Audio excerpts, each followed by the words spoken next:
Bonjour tout le monde, bienvenue sur ma chaîne Conscience Tranquille. Sur cette chaîne, nous discutons des sujets liés à l'entrepreneuriat, à l'éducation et aux sportifs.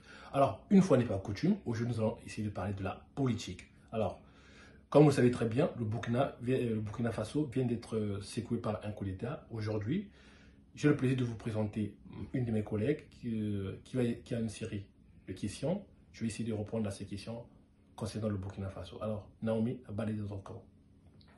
Bonsoir tout le monde, bonsoir Van. Donc, je ne suis pas très familière avec le Burkina Faso. Oui. Et pour tous ceux qui ne connaissent pas où ça se trouve, est-ce que tu peux nous dire où se trouve le Burkina Faso? Alors, le Burkina Faso est une nation qui est située en Afrique de l'Ouest, précisément. Et le Burkina Faso est proche du Mali. C'est une nation qui fait partie de la zone CEDEAO, qui est la communauté des États de l'Afrique de l'Ouest, et qui a pour capitale Ouagadougou, avec une population de 21 millions d'habitants. D'accord.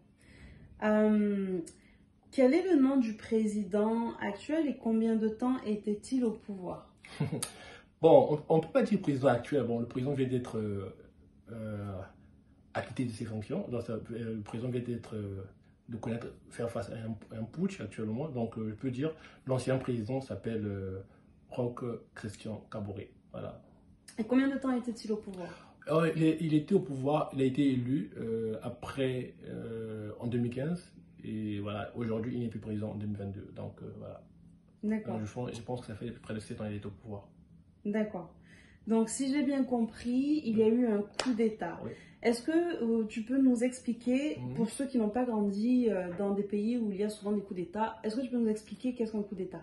Bon, le coup d'État, c'est simple. Voilà, le coup d'État, c'est le passage en force de l'armée, voilà, qui est contre le président en place. Et voilà, je peux dire c'est un passage en force de l'armée qui met fin aux fonctions du président de la République. Donc, D'accord. Est-ce que tu peux nous dire un peu plus sur les raisons particulières de ce coup d'État-là? Pour quelles raisons il y a eu un coup d'État au Burkina Faso? Alors, bon, les raisons du coup d'État.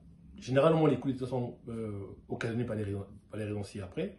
C'est-à-dire, lorsque le gouvernement, c'est-à-dire le président et son administration n'arrivent pas à assurer la sécurité des populations. Il y a aussi le président et son administration n'arrivent pas à mettre, voilà, on peut dire, à rendre des fins, en fait, à mettre son armée à l'aise. Ça peut se conduire au coup d'État. Il y a aussi l'inflation des prix sur le marché. Ça peut aussi conduire à un coup d'État du président. Lorsque la population revendique à tout moment, en fait, ça peut aussi procéder à un coup d'État. Donc, c'est ça les raisons qui ont poussé le président. Voilà. D'accord. Ok. Penses-tu que la France a joué un rôle important dans ce coup d'État?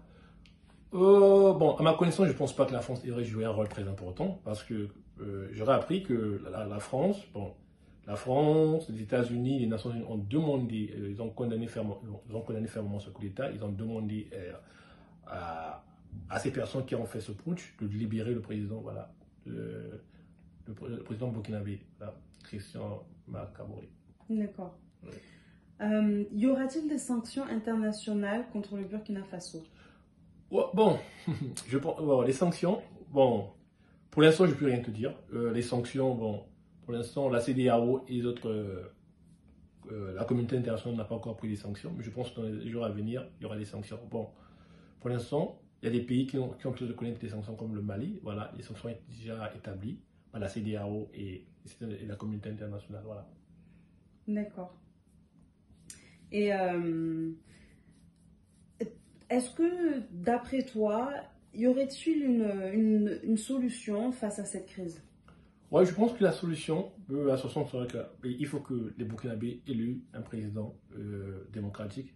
Parce que, comme vous le savez très bien, dans la plupart des pays africains, qui est les colonies françaises, la France joue un rôle important dans les élections présidentielles. En fait, tu vas remarquer dans les pays africains, colonisés par la France, les populations choisissent un candidat et quand on arrive à l'élection, ce n'est pas le candidat choisi par la population. Et souvent, on nous impose un candidat ou un président par la France. Donc, je pense que la meilleure solution serait que les Burkinabés choisissent leur président qui soit élu démocratiquement en respectant les urnes.